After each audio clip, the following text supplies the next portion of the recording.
Depuis le 18 juillet, une série d'attaques dans le sud de l'Allemagne a alimenté les préoccupations portant sur l'immigration. Il s'agit d'un épisode sans précédent dans le pays depuis l'année dernière. 2 des 5 attaquants étaient récemment entrés en Allemagne depuis la Syrie. Un autre venait du Pakistan ou d'Afghanistan. Cependant, la chancelière Angela Merkel reste persuadée que l'Allemagne peut faire face au défi de l'intégration des réfugiés et à la menace représentée par la violence islamiste.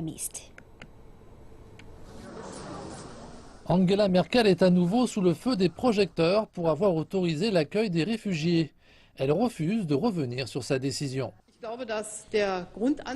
Le principe fondamental selon lequel un pays comme l'Allemagne ne peut pas abandonner sa responsabilité humanitaire, mais doit l'accepter, est valide. Les événements ont créé un fort sentiment d'insécurité, les gens ont peur, cela est évident.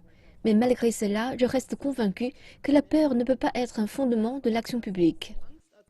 L'an passé, plus d'1 million de demandeurs d'asile ont déposé un dossier en Allemagne. Aujourd'hui, je suis convaincu, comme je l'ai été dans le passé, que nous pouvons le faire. Cela relève de notre devoir historique, et c'est un défi historique à l'époque de la mondialisation. Nous allons y arriver et nous avons déjà réalisé beaucoup de choses au cours des 11 derniers mois. Au cours des dernières semaines, plusieurs attaques ont assommé l'Allemagne. Elles ont fait 13 morts et plusieurs dizaines de blessés. 3 des 5 assaillants étaient des demandeurs d'asile et 2 incidents ont été revendiqués par le groupe État islamique.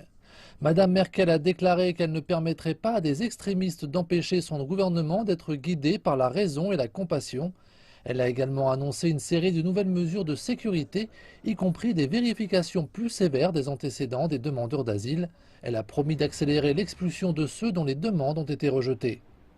Le ministre de l'Intérieur de Bavière, Joachim Herrmann, a déclaré que son État pourrait embaucher quelques 2000 policiers supplémentaires d'ici 2020 et mettre en place de nouveaux bureaux pour lutter contre l'extrémisme et la cybercriminalité musulmane.